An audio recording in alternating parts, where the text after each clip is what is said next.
our area of operation, as I shown in the previous slide, in our footprint, to be around 17, just under 18 million consumers.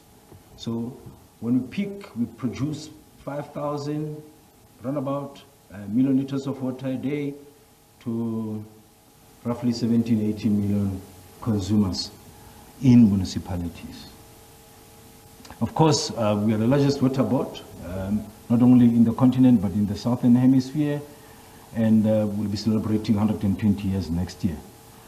We supply mainly to municipalities, about 18 of them. Bulk of our water goes to those municipalities, in the north of 70, 80%.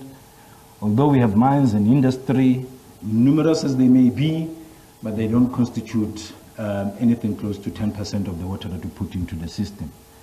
So about 80% of the water that we put into the system goes to the municipalities. Just to further unpack what we do, as I indicated, we are a trading entity. We are established in terms of the Water Services Act of 1997 to provide water services to water services institutions. And this includes, specifically for our instance, bulk water. The Act gives effect to Section 27 of of the Constitution of South Africa, which provides that everybody has a right to basic water and sanitation. So our role in that value chain, in terms of the legislation, is to provide bulk water. We come in and then we close the gap of taking bulk water, raw water from the dams, and supplying it into the municipalities. In the value chain, there are what we call water services authorities. Those are municipalities whose responsibility is to get into agreements with us, or we get into agreements with them, because we are a water service provider and they are water services institution. So that is the legislative arrangements that we have. Municipalities are water services authority. We contract with them on a yearly basis for a long period of time as a water services provider to provide them, specifically in this instance, bulk water, not to reticulate it into households. So essentially, if we look at the Public Finance Management Act, we are classified as a Schedule 3B outfit. What does that mean? We are a state-owned entity. We are a business enterprise. What is important is that we must generate our own income and be self-sufficient. In our history of 119 years, we have not gotten a cent from the department. We don't get grants. We are on our own in terms of these pieces of legislation. So we are self-funded. We don't get any allocation from the National Fiscus, from National Treasury. We don't have an allocation in terms of divisions of a Revenue Act. It's not really applicable to us. We are on our own. We are a trading entity. So for the fact that we are a water services institution, in terms of legislation, does not mean that we get funds from the department or anybody for that matter to provide services. We trade. We sell water, we buy water, we buy every drop of water from the department. We don't get any subsidy. And then we sell every drop of water to municipalities. So to that effect, as a board, our board has got a heightened, if you like, responsibility to make sure that this institution is sustainable in the long run. We derive our income from our paying customers rather than taxpayers. So we don't get any allocation from the fiscus. Next slide, please. Right. But this water that we buy from the Department of Water and Sanitation. So pardon me, if I say the department, I'm making the Department of Water and Sanitation. This water that we buy from the Department of Water and Sanitation, where does it come from? Where do we get it from?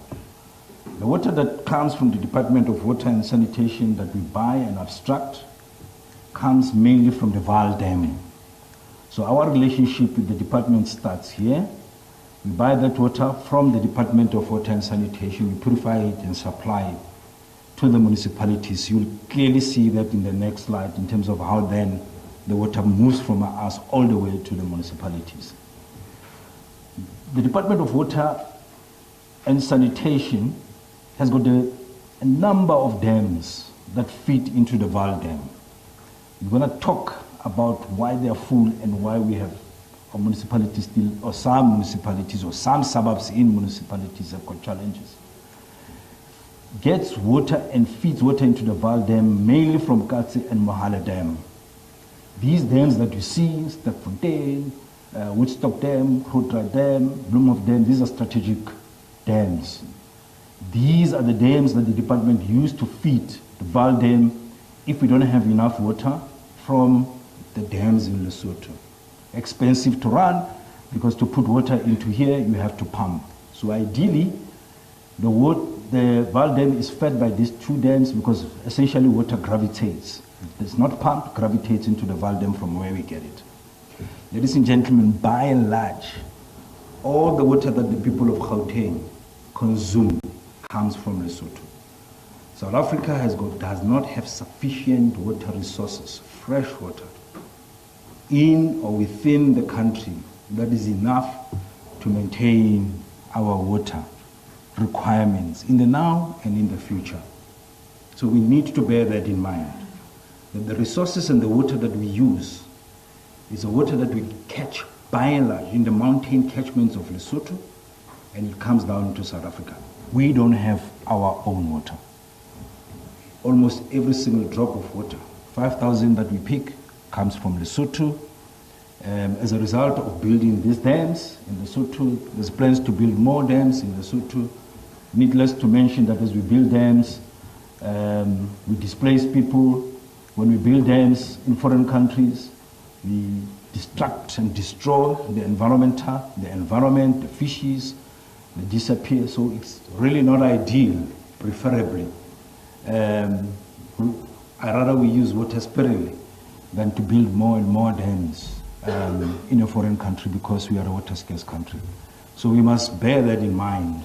But the water that we consume here is the water that comes from the mountain hinterlands of Lesotho. Can you change, please? So after we abstract water from the Vaal Dam, we purify it in two of our water treatment plants in Vereeniging. One is in Vereeniging town, the other is in a farm called Zekerbosch, still in Emfuleni. So the water from here, by and large, gravitates into our purification works, where we treat it to clean drinking water standards. After we treat water, you will appreciate this is, if you like, in the south, water has to go to the north. For us to move water from here, after we purify it, we pump it. And you'll see in the next slide, we've got plenty of engine rooms, and therefore electricity is extremely important for us. Because without power, we can't pump water from where we treat it into the heartland of Gauteng and the entire area of our operation. After we pump water in here, it's still not sufficient to reach the northern parts, the eastern and the extreme west part of our area of operation. We pump it into 4 booster stations.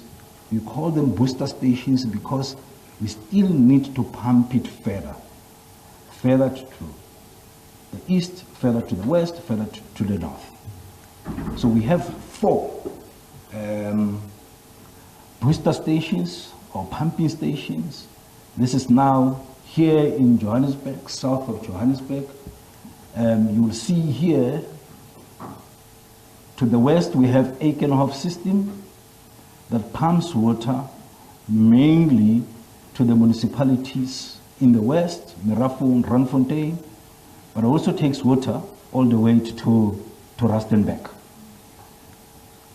Part of the water that is supplied from Aikenhof also goes to Johannesburg City. So it's an intertwined and interrelated system. Our system doesn't know municipalities. Our system was built even before municipalities came on board. So the water that rainwater produces is the water that must be shared amongst all our consumers, amongst all our municipalities. There is no system that is dedicated to one municipality. So when you have water in an area, we say use water sparingly, is because that water is interconnected with the water that the other may not have. So we must understand that the Aikenhof system supplies mostly municipalities, not one municipalities to the west, and Mapleton system that you see more to the east supplies municipalities into all the way to Governor Mbeki. It also touches Ekurhuleni. It also supplies water to Tshwane. It's an integrated system. In the heart of our booster stations in here, we have Palmit and Swarkopis. These two supply water to city of Joburg. They supply water to also Tshwane. It's an integrated system. It's a system that knows no boundaries. It's not a municipal-based system. So we have to share it. And in the next slide, you see, we have the ability to load shift in terms of where it's required as and when the need arises. Next slide. So after this slide really is intended to show our network and the connectivities of our pipe infrastructure. In the previous slide, I did say that our pipe network, it's over 3,056 kilometers that cuts across our area of operation. And this is how it runs. Here from the bottom, that's where Val River is. Those two purification works are here.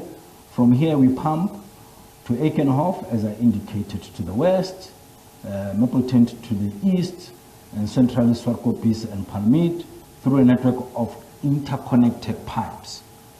This gives us flexibility to move water from one area to another, and then after that we leave our water at bulk reservoirs, 58 that I talked about. They are up here. From here, the municipalities draw water from our reservoirs into their reservoirs, into the households. We do not dictate how the municipalities must operate their system. The water that we leave in here, the municipalities draw from that water and reticulate. We do not determine which suburb must have water, which suburb must not have water. It is the municipality's responsibility to work out the modalities of where water must come and how to manage it when it leaves our reservoirs. So essentially our operations then stops at this point, at the bulk level, not at the household level, not at the consumer level, not at local distribution network level. So after we purify that water that goes to the municipalities, I thought here I should just show you where does the water really end up in terms of our customer profile in relation to the municipalities. 36% of the water that we produce goes to the city of Johannesburg. 24% of the water that we produce goes to Ekurhuleni. 15% of the water that we produce goes to Tshwane. Distant fourth, it's Mfuleni. Other municipality, as I indicated, mines and industry do not even make 10% of the water that we produce. So bulk of the water, or most of the water that we produce, goes to Tshwane, Ekurhuleni, city of Johannesburg, Ekurhuleni, and Tshwane in that order.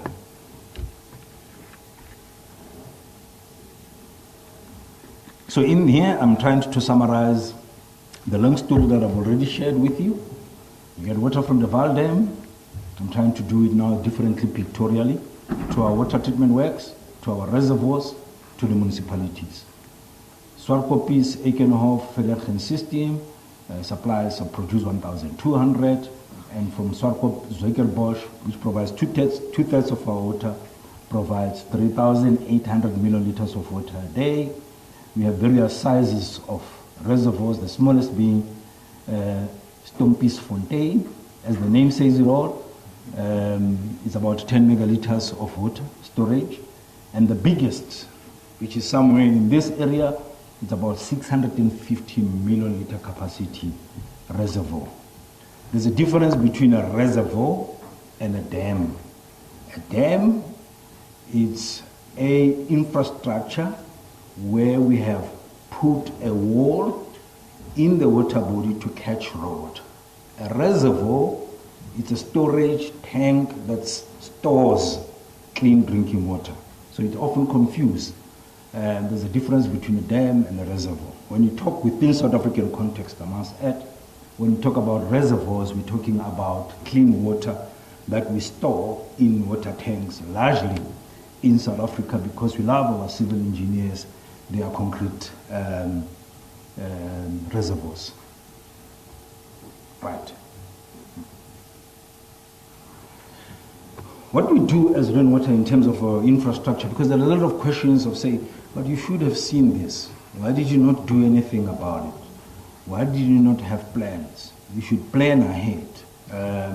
You should see these things coming. Ladies and gentlemen, we know and we saw this coming not only for this summer, but for many, many moons to come. What we produce on an annual basis in rainwater is what we call integrated development plan. This is a 5-year plan. We review it on an annual basis, so it's a rolling 5-year plan. We look closely at the demand from our municipalities. We get those demands from our municipalities. We put them into our infrastructure plan, and then we make a determination of what needs to be upgraded, what needs to be refurbished, and what needs to be maintained. I repeat, the demands for water we get from the municipality, we put them into our planning cycle and therefore our budget. We plan for those, and then we upgrade, refurbish, operate our infrastructure in relation to that. We just don't wake up and decide we're upgrading a plant. It's demand driven. And it's not this year, only look next year, but we look into the future. That is what our infrastructure development plan does. It looks into the whole, if you can move on to the next cycle, it moves into the whole asset life cycle management strategy that we have adopted in rainwater. This cycle is ongoing and never ending. That is why it's a cycle. At any given time, we are designing for the new infrastructure. We have raw materials on site. We are constructing plants, pipes, reservoir, and then you see some of the cycles. We operate, we repair and maintain. Many of you have been with us when we are maintaining and laying infrastructure. And then we dispose, we replace. This cycle is continuously happening. We are continuously constructing. We are continuously operating. We are continuously repairing. We are continuously maintaining. This is what informs our capital budget. This is what informs what we're currently doing and what we're doing going forward. We keep an eye on it at all material time. If anything, we have a subcommittee of the board called Infrastructure, Capital Infrastructure Committee that looks at this very closely all the time. We also factor issues of affordability by the municipalities in terms of the demands that they require of water to put into the system. Next slide, please. Right, after we have taken those demands, we then say, what does this mean in terms of our capital program, in terms of our infrastructure going forward? On an annual basis, we spend close to 3 billion to upgrade, refurbish, operate, and maintain our infrastructure. Already, we have a 5-year plan. Our estimate is that in the next 5 years, we shall be spending close to about 28 billion rands to upgrade our infrastructure. As it were, most of our budget goes into pipelines, pipeline assets, because as I indicate, we've got about 3,000 kilometers of that. We also make an allocation for automation assets, building properties, civil infrastructure, electrical assets, mechanical assets, process assets, and IT. They make our capex. We do this on a yearly basis. We look then into the horizon and say what is therefore needed. So the infrastructure that we have today is informed by the demand of yesterday, and the infrastructure that we're building is meant for the demand of the future. Next slide, Douglas. As we speak, in Vereeniging, we are building System 5A. Is going to give us an additional 600 megaliters of water a day next year. Go back. So this plant, it's meant to provide water, not only for now, tomorrow, but into the future. It's sufficient for the number of consumers that we have. So there have been questions, why is Renota not upgrading? We are upgrading. We are putting infrastructure for treatment into place. System 5A is going to give us additional 600. From there, we are already, in terms of our life cycle asset management, we are planning and designing for System 5B that is going to give us another 600 megaliters of water a day. This is to meet the current and the future demands, and this system is going to be running in the next year or so. Next slide.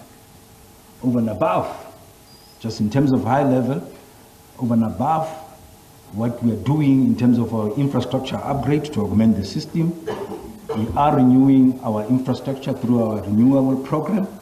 We are adding Vlakfontein Reservoir that's going to give us a capacity, additional capacity of 210 megaliters of water that you're going to be additionally storing in those reservoirs. So we are augmenting.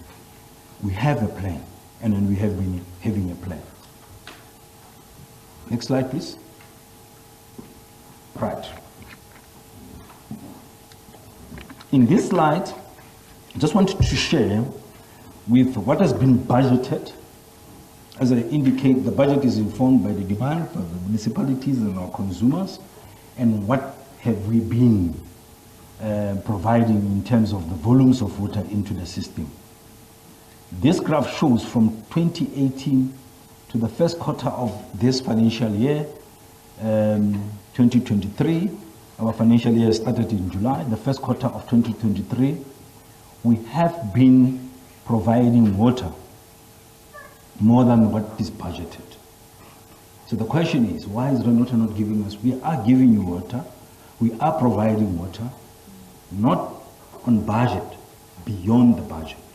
We have these volumes that are informed by our tariff, that are informed by affordability, that are informed by water availability in the catchment. We make a plan. In those plans, it talks about the volume of water that we should be supplying in a particular year. And you can see here, if you draw a straight line from 2018 to now, we are supplying more than what is budgeted. We are pushing and providing more water than what is requested. So if you look at this linear line that starts from 2018 to 2022, you will see, if you draw a straight line, that year on year, in terms of our variance as a percentage increase, we are putting more water than the budget. In the quarter under review, July, August, September, you'll see of all the percentage increase over a period of time, we have put more water, 5% more in one quarter than the water that we have planned to provide. So we do have the ability. We have planned, even for the high demand season, to supply 4,262. We are supplying 4,486 megaliters of water. We are pushing more water during this peak time. Because of the heat wave, we have pushed. We are pumping out to our maximum capacity, over and above what we have budgeted for in this quarter. And you can see the differential between these two graphs in relation to other periods is a lot higher. So we have responded to the need to put more water. We have put more water. We have not reduced water. There's a perception that rainwater is water shading. We're not shading. Shading is reduction. We're not reducing water. We have not reduced water. We have put more water into the system in the contrast. Our plant availability is at 80%. Our plant reliability is at 80%. So we don't have a problem of shutdowns. We are pushing more water into the system, more than what we had planned for, more than what we have requested. So rainwater is not reducing. Rainwater has not reduced. All that we have said is that look at the amount of water that we've put into the system. Beyond this, we're going to have a problem. The system is going to crash. We have heeded the call to put more water, but beyond this, we need to look at curtailing And when we talk restrictions, we're not talking restrictions to reduce. We're talking restrictions to say we have put more water. What we have now, we have to manage differently. Because you'll see later on, if we empty all our reservoirs, we just have no water, no head, no pressure to supply all the high-lying areas. So when we talk about this curtailment, rather we call it curtailment, not water shedding. When you're talking about water curtailment, we are saying, leave it here. We have put more. Beyond this, there's just not enough infrastructure. We have provided water. We have planned for the peak. We have put more water into the system, more than what we had planned for in the peak season. So we have come to a point where we don't want the system to crash and leave everybody without water. Let us use what we have. Let us share it. Let's use it responsibly until such time we get out of heat waves, until such time that it starts raining, until such time that we started seeing less and less of water usage, drinking water usage to water the lawns. Until such time that we get out of that, given the amount of water that we are providing, we are saying, let us make sure that this water that we put into the system is used sparingly. In this light, what we have done, to make a point further, we have shown that quarter on quarter, from quarter 2 of 2022 to quarter 1 of 2023, 4 quarters in one financial year. Look at how much of water have we put into the system. Look at how big that jump is. We have not seen this jump in a long period of time. Why? Because we had planned for peak demand. Why? Because we have infrastructure to provide water. Yes, we saw it, and yes, we are providing more water. So we are putting more water into the system. So don't go around telling people we have reduced water. We have not reduced water. We have added more. And the numbers don't lie. Quarter on quarter, year on year, Renota is pushing more water into the system. Next slide, please. What we've done, we have drawn the same graph. You're saying, let's just take volumes of water sold from quarter 1 in 2018 to quarter 3 in 2023. That graph suggests, it's not suggests, it actually says, that we are putting, in relative terms, absolute values, more water into the system. And then we can even see that our view, if we look at year-on-year growth, in terms of the actuals over a period of time, same line, it shows an upward trajectory. So rainwater is pushing more water into the system. Next slide. What I've done in this one, I've asked the team to just take the volumes from soon after winter, let's say July, August and September, that we have been providing into the system. You can see from August 2022 to September 2022, there's this sharp rise of the water that we're putting into the system relative to what we had budgeted for. So from July, August, September, there's been a sharp rise. We have been meeting this demand. We have been providing this demand. But what we're starting to see is the demand going that way. That from the resource point of view is not available, and that from affordability point of view, it's not doable. And then we will show in terms of the slides later on that our municipalities and our people and our consumers are facing serious hardships in terms of paying their water bill. And then we're starting to see those numbers in our top line. So we are seeing that the more water that we push into the system, the more water that we provide, our debtors days are going the wrong way. Our debtors days are now sitting at 80. Before summer, they were sitting at 70. So there's a request to put more water, and we're putting more water, but you'll see in the later slides, our debtors days are going the wrong way. Many years ago, our debtors days were sitting at 30 days, but they're now sitting at 80 days. So there are economic hardships we are seeing in our numbers out there from the people that we're providing more and more and more water. And that is why our view was that we need to look at different ways of managing the water that we have. Sparingly, we share it, and we are mindful that this does not even come here, it's limited, and we have serious climate conditions as we speak. So our view is that what needs to happen, what must we do? Our view is that we need to conserve what we have. This slide, very busy slide, but I'll try to make it simple. We're currently abstracting at about 1,680 million cubic meters of water per annum. In a layman's language, is 1,680 million thousand liters per annum. We're talking, yeah, 1,000, say, one is a lot of water. Let's do it again. 1,680 million thousand liters of water a day. That's what we're abstracting per annum. Our license, it says we must be abstracting at 1.3, we're abstracting at 1.6. The department is saying, please come at 1.6 so that we give you a license at 1.6. The license that we've been given temporarily by the department is to enable us to abstract at 1.680, which is where we are abstracting. The rate in here, it shows that there are challenges to maintain this abstraction within the raw water resources that we have.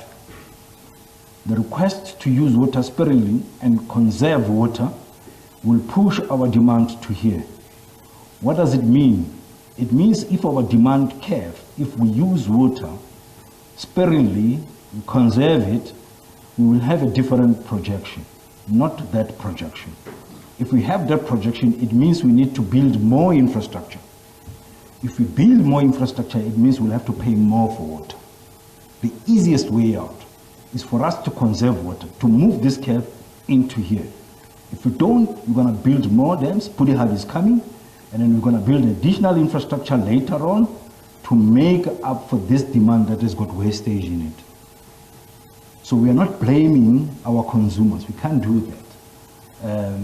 They are our customers. We don't blame customers. We are saying to our customers, we are encouraging them to say, we think it will be a wise thing to use the water that we have sparingly. Watch what we do with our water. As much as possible, refrain from using it from non-drinking water, because in the long run, it's going to help us as consumers. We will not need this infrastructure. If the consumption is high, we're going to have to build additional infrastructure. We're going to have to build more dams. And when we build more dams, it comes out of our own water tariff. We will have to pay it. We cannot talk economic hardships and still demand that we build more dams, that we all know we are struggling with economic hardships in the country at this point in time. The smart thing, the wise thing to do in all cities of the world, whether you talk Los Angeles, whether you talk Brisbane, that's what they do. They have said we're going to adopt sound water conservation and demand management practices so that to deal with issues of climate change, environmental impact, but to deal with affordability, we are going to look at different ways of doing it. Many countries have moved away from using drinking water to water their lawns. The currently occurring lawn in South Africa is kukui grass. It's an invasive plant. The beautiful lawn that we are watering our yards, big yards with, is alien invasive. That alien invasive that we feed drinking water, that we should be drinking, consumes more water than indigenous lawns. So when you talk about it's not raining, the water consumption is going hard, it has nothing to do with the dams. What happens, because by and large the people of Gauteng have got automated sprinkler system, they sense the humidity. If the humidity drops, the sprinkler systems go. And because you are watering kukui grass, the cycles run longer. And if you run the cycles longer, you are emptying the reservoirs. And what happens? The low-lying areas in the municipalities consume more. You're dropping the levels, you're dropping the head in the reservoirs. It doesn't pressurize water to reach high-lying areas. So if you go into every municipality, there is water. If you go into every suburb, there is water. Parts of a suburb, mostly high-lying areas, are the ones that we have without water, because we are putting water. We are putting more water. Why is that happening? The low-lying areas are taking more water. And ladies and gentlemen, it's not for drinking purposes. We're not seeing people drinking more water. We love people to do so. But we are seeing water going into non-drinking purposes. in that end of the value chain. So when the reservoirs drop, you don't build ahead. The people in the low-lying areas consume more water, and then water doesn't reach high-lying areas. Every municipality, every suburb has got water. Only high-lying areas are struggling because of that. Because low-lying areas are taking water, they're consuming more water. The system is not pressurized by the reservoirs level, because what happens, most municipalities don't have secondary booster, they rely on the volumes in our dams. As soon as they drop, the pressure decreases and the water doesn't pass from through lower-lying areas to high-lying areas. And to rub salt into the wound, during high peak demands, the sprinkler systems run, the swimming pools are being filled. That is why in summer you have a problem and in winter you don't. We are not seeing people drinking more water. If they are, maybe a megaliter of water here and there. But what we're seeing in summer, particularly when it's not raining, is that the sprinkler systems are running. I'm going to show you in the graph later on. The last 2 days, our reservoirs are filling up. What has been the difference? The difference is that when it rains, the sprinkler system are shut down and the reservoirs pick up.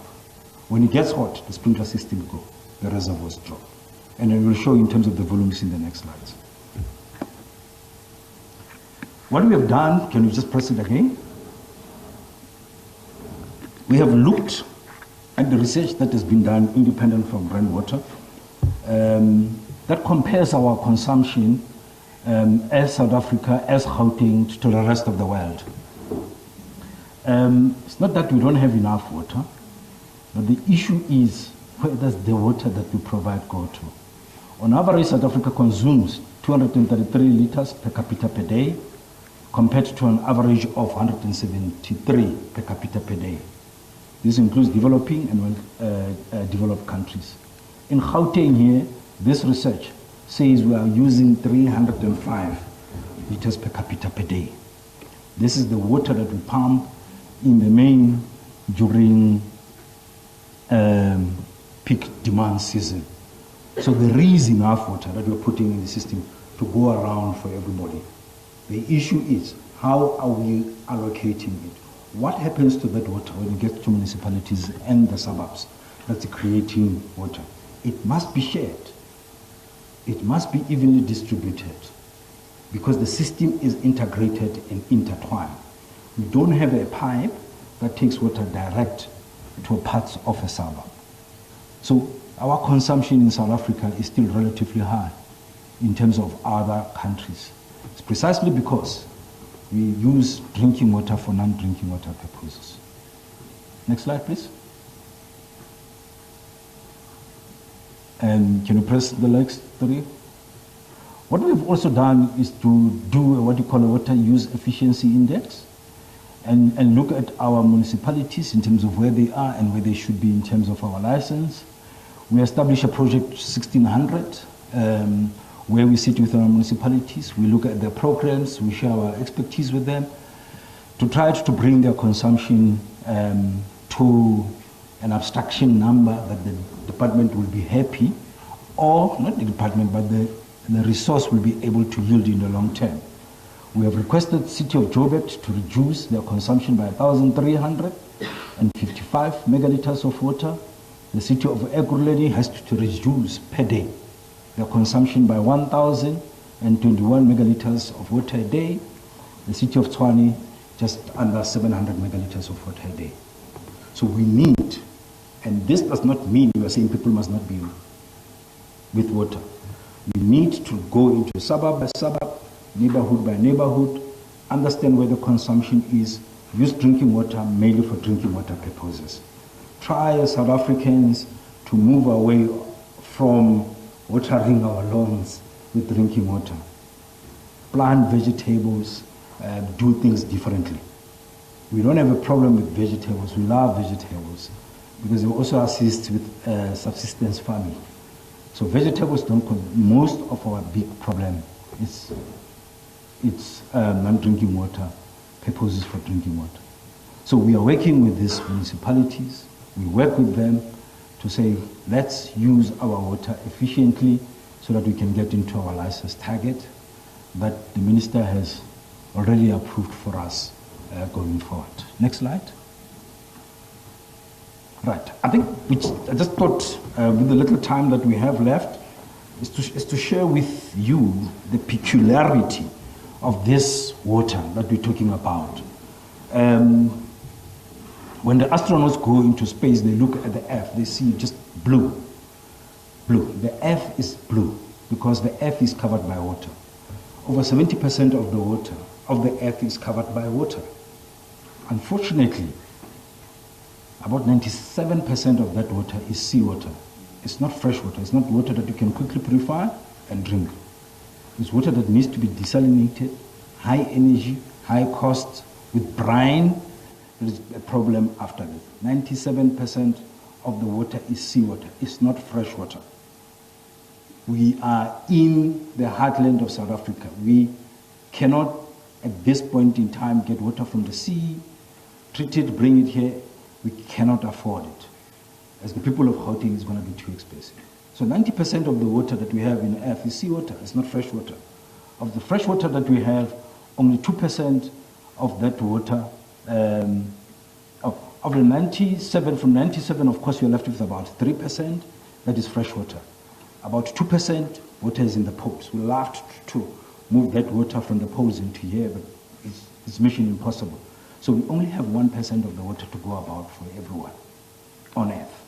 We have to use that water responsibly.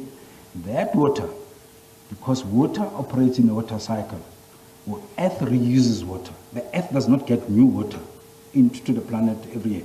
It reuses water. The water that we're drinking, that we consume as fresh water, is the water that has been consumed by dinosaurs. Millions and millions of water, millions and millions of years before us, before the humankind. So what happens in the cycle? It evaporates, condenses, it rains, the water comes back. In the next slide, you'll see the problem in South Africa is that where it evaporates, we have a high evaporation, one of the highest evaporation, but it does not rain where it evaporates.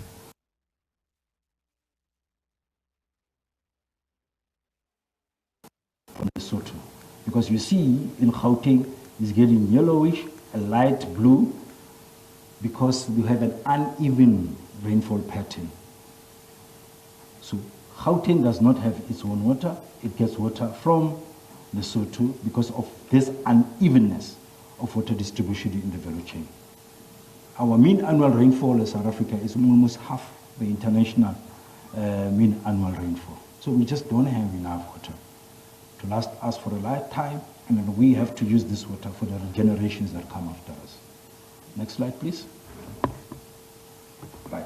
In this slide, I'm trying to attempt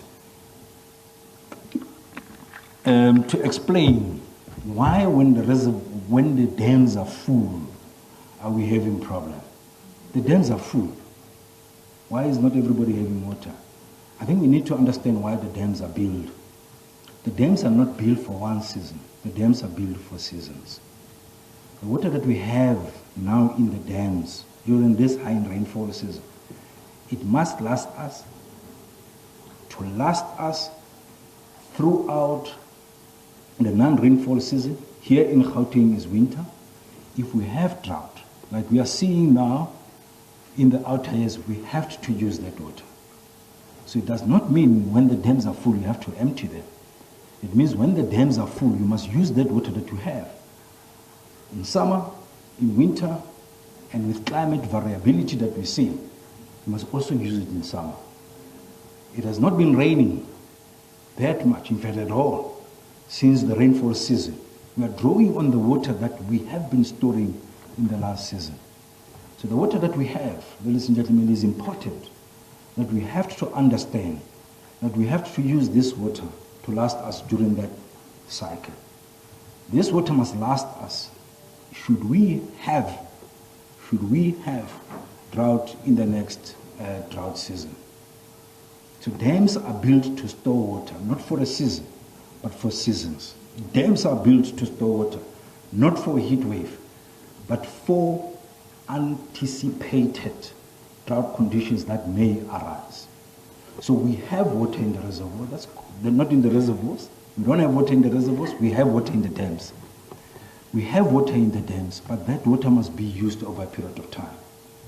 So before we over-abstract, we check how is water being used currently.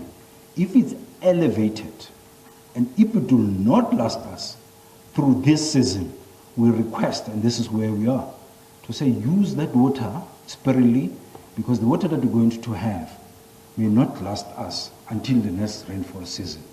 Why? Because of climate change. We all know in Gauteng, the 1st of September, it used to rain without fail. The whole of September it did not rain. We went into October, it did not rain. It's starting to rain now. So we have serious climate variability. We have to guard the water that we have in our reservoirs to last us a little longer. So the issue here is not that we don't have water. The issue here is us coming in and say we are meeting the peak demands, but the peak demands that we are meeting, we are seeing the requirements for more and more water. Let's use what we have sparingly to last us for that time. We don't have a shortage. We have high consumption. And what we are also seeing, as we all know, in terms of the studies that we have been made, the water that we put into the system at municipalities, it's a known fact, 30% of this goes to non-revenue water. 30% of it is lost. And when it gets to the home, 49% of it goes into Rkani. So all that we are saying is that while the municipalities are working long and hard, we hope they will have a lot bigger budget to deal with non-revenue water. They all have plans to deal with non-revenue water.